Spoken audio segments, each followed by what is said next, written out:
Hi friends, welcome to my channel RRS kitchen and vlogs. ఈరోజు మన వీడియోలో కందికాయల tomato కర్రీని ఎలా తయారు చేసుకోవాలో చూపించబోతున్నాను. కొన్ని ప్రాంతాల్లో సోలాల టమాటా కర్రీ, కంది గింజల టమాటో కర్రీ అలా రకరకాలుగా పిలుస్తూ ఉంటారు. దీన్ని ఎలా తయారు చేసుకోవాలో చూపించబోతున్నాను, చూసేయండి. అంతకంటే ముందుగా మన ఛానల్ని ఎవరైతే ఫస్ట్ చూస్తున్నారో సబ్స్క్రైబ్ చేయని వారు సబ్స్క్రైబ్ చేసుకోండి. సబ్స్క్రైబ్ చేసిన వెంటనే పక్కనే ఉన్న బెల్ని క్లిక్ చేస్తే నేను పెట్టే ప్రతి వీడియో మీకు వస్తుంది. ఈ కందికాయలు అనేటివి మార్కెట్లో ఈ సీజన్లో చాలా అంటే చాలా దొరుకుతాయండి. వీటిని పావు కిలో వరకు తీసుకోవాలి.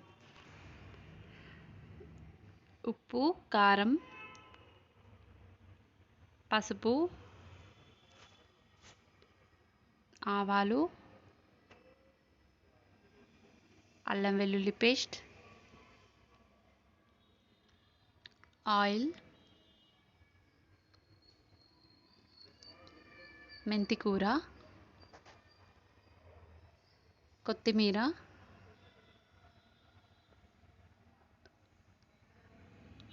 ఉల్లి ఆకు, 7 to 8 వరకు టమాటాలని తీసుకోవాలి.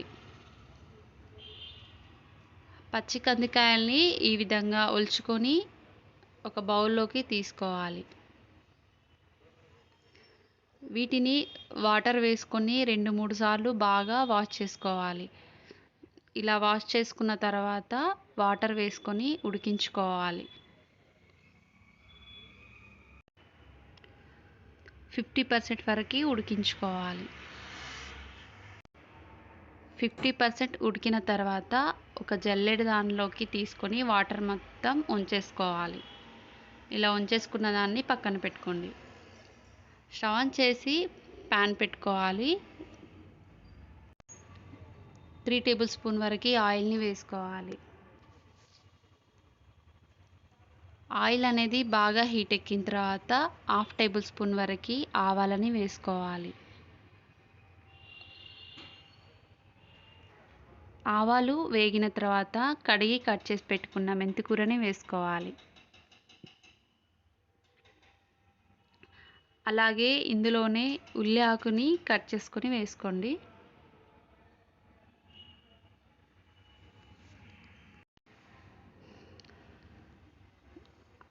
ఆయిల్లో ఇది కొద్దిగా వేగిన తర్వాత అల్లం వెల్లుల్లి పేస్ట్ని 1 టేబుల్ స్పూన్ వరకు వేసుకోవాలి.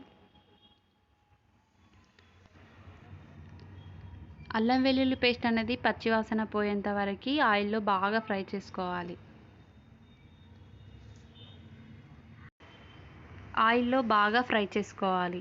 అల్లం వెల్లుల్లి పేస్ట్ స్మెల్ అనేది రాకుండా ఉంటుంది.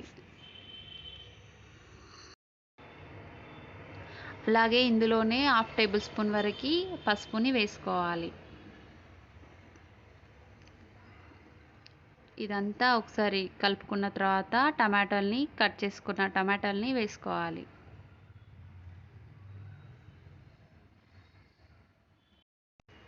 ఇందులోనే కడిగి కట్ చేసి పెట్టుకున్న కొత్తిమీరని కూడా వేసుకోండి.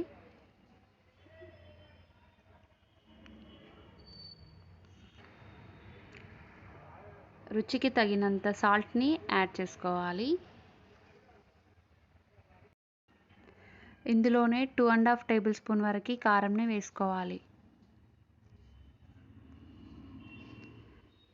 ఇలా ఉప్పు కారం వేసుకున్న తర్వాత మొత్తం కలిసే విధంగా ఒకసారి కలుపుకొని ముందుగా ఉడికించి పెట్టుకున్న కంది గింజలని వేసుకోవాలి.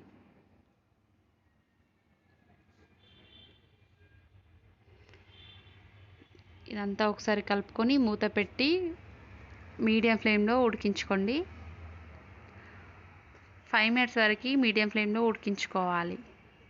5 మినిట్స్ తర్వాత మూత తీసి చూడండి. టమాటాలు అనేటివి మగ్గుతాయి. దీన్ని ఒకసారి కలుపుకున్న తర్వాత టేస్ట్ చూసుకోండి. సాల్ట్ సరిపోలేదు అని అనిపిస్తే వేసుకోవచ్చు. ఇదంతా ఒకసారి కలుపుకొని మూత పెట్టుకొని మరొక్కసారి మూత పెట్టుకొని 5 మినిట్స్ వరకు ఉడికించుకోవాలి. ఇలా 5 మినిట్స్ తర్వాత మూత తీసి చూడండి. ఆయిల్ అనేది సపరేట్ అయ్యి కర్రీ అనేది రెడీ అవుతుంది.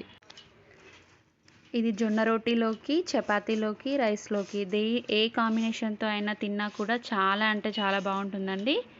మీరు కూడా ట్రై చేయాల్సిన రెసిపీ అండి ఇది. దీనిపైన కడిగి కట్ చేసుకున్న కొత్తిమీరని వేసుకోవాలి. అంతే అండి, సింపుల్గా 5 మినిట్స్లో రెడీ చేసుకోవచ్చు ఈ కర్రీని.